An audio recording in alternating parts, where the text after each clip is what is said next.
What's going on, guys? It's Eric from Waterwave TV. This is another episode of the Waterwave Couch. I don't even know what episode this is, but it's 2020, first one of 2020. I'm here with. I go by the name of Rowdy Life YP, the latest nigga in the fucking world. There you go. Best intro probably so far. It's the white stars. It's the white stars. It's Tracy.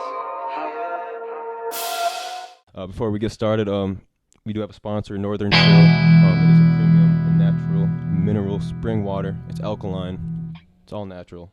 Best water in the world. It's got calcium, magnesium, chloride, sodium, and potassium all in it. No added ingredients. It's just a mineral spring water. You can buy it on Amazon and use our code 25NCWWTV for 25% off and free shipping. So let's get right into it. Let's get it. How have you been? I've been good, man. Staying busy. Let's go. Trying to stay focused. Keep taking this shit to another level. How was your New Year? Lit. What'd you do? Vibed. Where'd you go? What was your... Nah, my boy Polo Scott was DJing at the Medusa, so we went to check that out. It was a vibe. And then we pulled up on the breakfast bar. My boy Mark Will. If y'all ain't been to the breakfast bar, y'all gotta go to the breakfast bar. I don't know which camera I'm gonna look at, but I'm gonna look at them both. You can If look you at ain't that go one. there, you better be there. It's All right. lit. Food's fire too. So we'll start from the beginning on this. Where are you from? From Minneapolis, Minnesota. I was actually born at the Fairview University of Minnesota Hospital right down the street. Okay. When did you did you always want to be a promoter? Nah, I used to be a rapper. Okay. When did you? So then when were you I rapping? stopped rapping probably, say 2014, 15. Okay. I was doing a lot of shows and I was seeing the business and I realized what it takes to be an artist. You got to be willing to be in the studio every single day. You got to be making songs on songs on songs on songs every single day. I realized I liked the music business. I liked being around the shit. I liked hip hop. I liked everything, but I realized I realized I'm not really into being a rapper as much as I like, the stuff that comes with being a rapper. So then I was like, maybe I'm gonna take this to a business tip. Now I'm graduating high school. I need to get money off this shit. So then I started going into shows. I used to open for shows. So then I kind of like knew how the shit goes, and I used to throw parties here and there. So I used to understand like the business aspect behind it before I stopped rapping. So then now I focus mainly on putting together shows and managing artists. I got you. When did you throw your first party or show? First party I did was late 2014. Before my boy DJ Cam Bennett and Polo Scott used to throw parties. Mm-hmm. And I used to be a rapper. I just performed at all them shits. And then later down the line, then I did my first event probably late 2014 after I graduated high school. And then we started doing events in Arizona with my boy JT Holmes. And then by 2015, we booked our first artist, G-Eazy, March 2015 in Arizona, sold that out. Followed that up with Somo and then Ray Shrummer all in the same summer. And then the rest was history. Very good. You got a very good resume, Yeah. you could say. Yeah, Did you start with like house parties or anything like that? We used to do basement parties, house parties, warehouse parties, Mm-hmm. anywhere we could get. And if the place was open, we'll break a window to throw a party if it really came down to it. What's your relationship like with Cam Bennett? That's my brother, my best friend. Call him every day. Okay. Anything about life shit don't even gotta be business. Mm-hmm. And you guys both kind of I feel like you took advantage of Twitter when it was really popping. He put me on. What was it? I mean, like, shit. like how did you use that? He taught me how to grow a following that's follows the things that you focus on.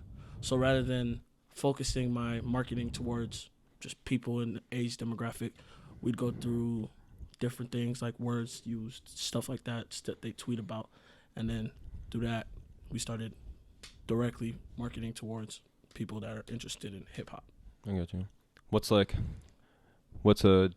week in the life of YP like nowadays? In the life of YP. What's your week looking like? Wake up in the morning, make a million phone calls, send a bunch of emails, have a good time, repeat. I got you. Repeat. I handle business in the middle of having a good day. Mm-hmm. Do a bunch of different things, shit, have fun. Mm-hmm. As long as I'm working and having fun at the same time, the shit never gonna get boring. Mm-hmm. I'm never gonna get stagnant. I'm just gonna keep doing it. Once you start getting bored with the shit, that's when you lose passion. That's when you get stagnant. That's when you fall off. Do you think this hosting thing could be something you stick with like your whole life? Definitely not. At the same time, I'm not trying to be in the club forever. Yeah. I'm trying to go into things as like sports management and different things in the business aspect of the industry. I'm not trying to be in the club forever. Yeah, and you Probably could. not more than 5 more years, to be honest with you. Yeah, I see it. Cause you could start with getting the name, however way you get it, Exactly. and then using your name for other things. Exactly. What do you feel? How do you feel about Minnesota sports? Shit, we're on a good track. We on a good track. I don't know, man. I was hoping the Timberwolves was gonna have a good year this year. Yeah, but it doesn't seem It like. ain't looking right. Cause I see you at a lot of Wolves games. Yeah, I love the Wolves. I love the Wolves, but I don't think they love me back because they ain't win this shit. I was heartbroken the other day. I was at the game against the Cavaliers and they lost.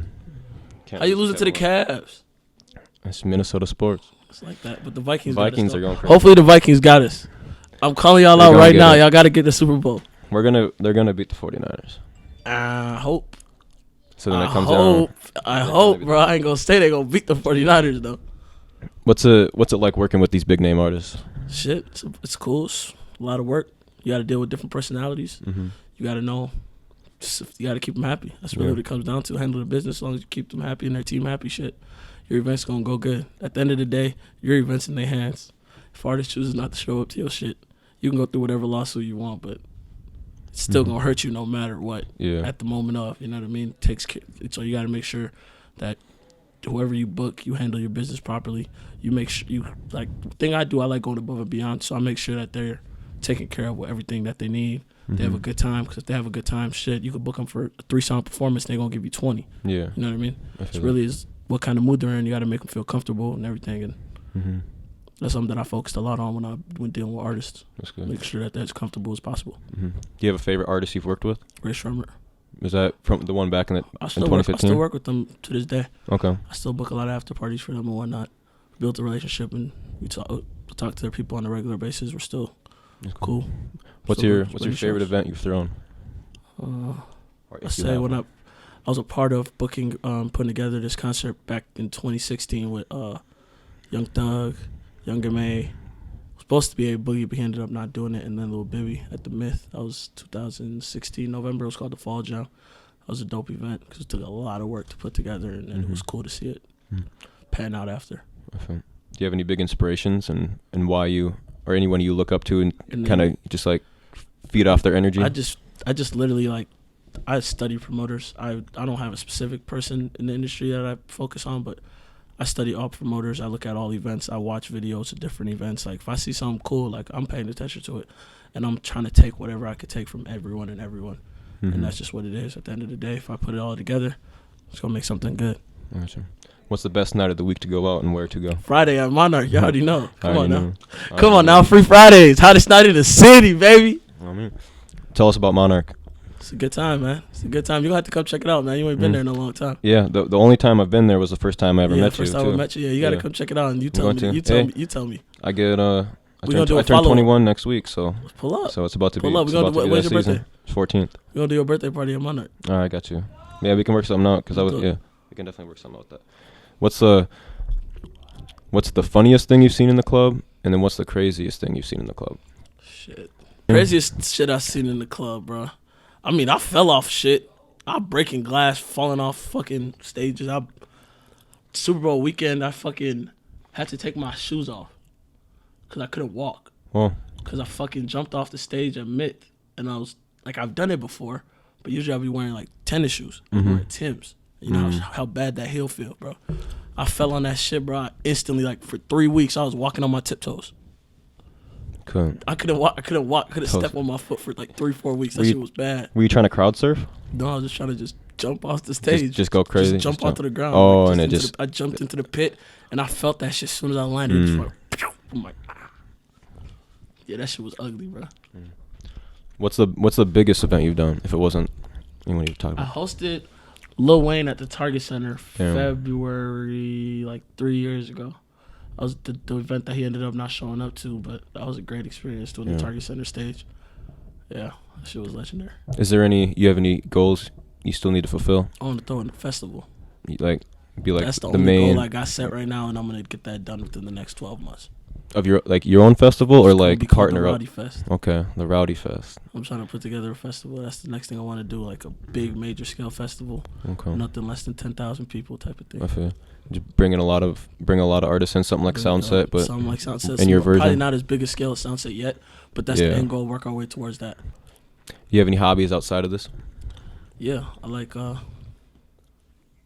anything fun. Like I'll do anything. Like I guess one thing about me is I just like doing new shit. So like I'll try different things. Mm-hmm. I can't say it's exactly a hobby. Like going to sporting events, if that's considered a hobby. Yeah, I guess. Like to keep in touch with sports. You know what I mean? Just kick it. Just have a good time. When I'm not working, I just like to cool it. I got you.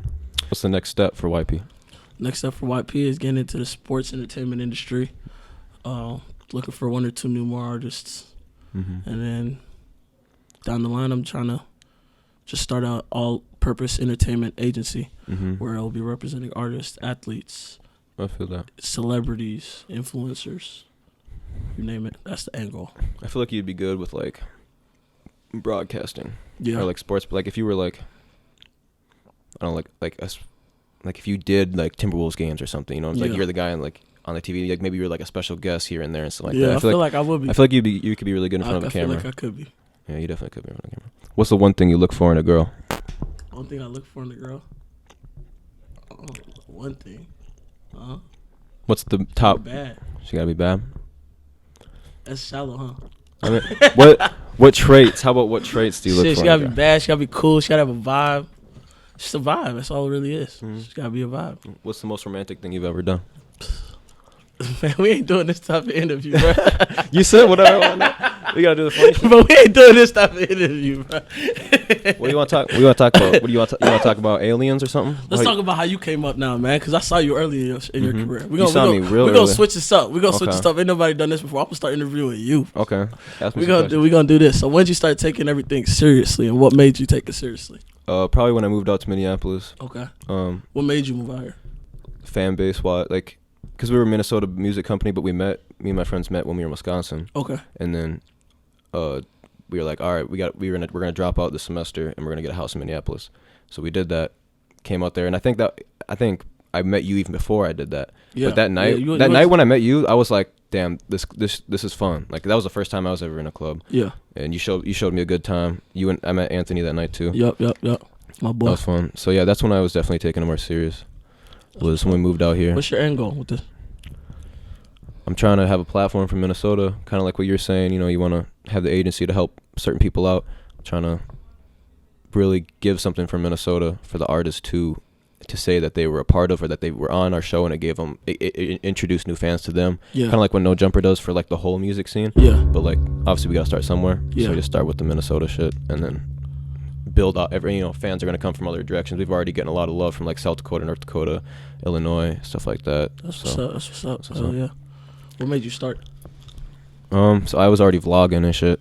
Like personal vlogs? Yeah, when after my senior year of high school, I started it. I should have started while I was in high school, but I mean the main reason why I started was because I got through a graduation party, got some money for it, and then from just people coming in and being guests, whatnot, and then I spent all the money on this computer and my first vlog camera. Just spent all the money on that, so I started vlogging. I was like, I want to do this, like why not? And I needed a computer for college, so I did that. And then I had some friends in Mankato that made music. I shot one music video, and that was it. That's the only extent I had for music or anything. Mm-hmm. Went to River Falls for school, met the people I met, Calvino, Jugman, Dre, Angel. They made music, and I was like, yo, like, I see all these. That was when, this is like 2 years ago now.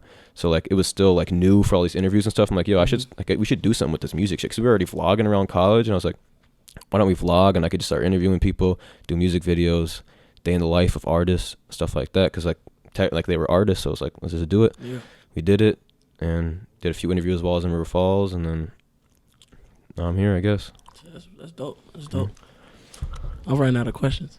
That's what I was getting. I don't do this on a regular basis, so I haven't done one in a while. sometimes I run It's been out a of long time questions. since I've done one of these. Yeah. It's been like 3 weeks since I feel like I've done a Shit. It's podcast. been like 23 years since I did one. Yeah, you were the guest on when Cam Bennett did. Oh did yeah, his. yeah. I was more of an observer though that day. Yeah, hell yeah. You got anything to tell the world? Shit, I'm coming for it. I'm about to fuck the world up really, really bad in a really, really good way, and I just hope they're ready. Mm-hmm. Yeah. And just be you. Do whatever you got to do what you got to do. At the end of the day, as long as you know what you want to do and you know your end goal, the acceptance of what other people think about it don't really matter as long as you know what you're doing and you know at the end of the day you're gonna do it right. Yeah. So fuck what anybody got to say about it, what you got to do along the way to get there, but just stay true to you and stay solid, and everything else going to come in full circle. What's the definition of being successful to you? Definition of being successful is being in a position where you could put other people in positions around you and everybody around you be in that position that they're good. Yeah. That's my definition of success. If you're successful and the people around you ain't successful, you're not really successful. Mm-hmm. How important is it to have a team around you? Like, that might be the most important thing in this industry, and in the whole music industry as a whole, as an artist, as a DJ, as a manager, everything in this music industry, you need a team. Because at the end of the day, the one thing is, if you have 5 people striving towards the same thing, y'all gonna get there quicker than one person doing it alone. Mm-hmm. And now that really matters. But more than having a team, you got to make sure you have the right team. Because a lot of people think you got a team when you might not necessarily have a team. Because at the end of the day, if your whole team's focus isn't the one thing, and there's people on the team that are focused on, you know, personal growth rather than collective growth, there's really no point. I feel it. Well, I think that was good enough for the Water Wave Couch. Yeah. Thank you, YP, for and coming. Now we vibing for real. My boy. Definitely long overdue. Shout out to Waterwave TV. I go by the name of Rowdy Life YP. Like I said, the littest nigga in the fucking world. This is long overdue. Shout out YP for coming to the Waterwave Couch. Much love. I'll second any business move he makes or any event he's hosting. Make sure you go, because it's always good. Please make sure y'all pull up. I'll be in there a lot more now. But this is Waterwave TV. This is the Waterwave Couch. Make sure you subscribe, like, all that shit. I'm out.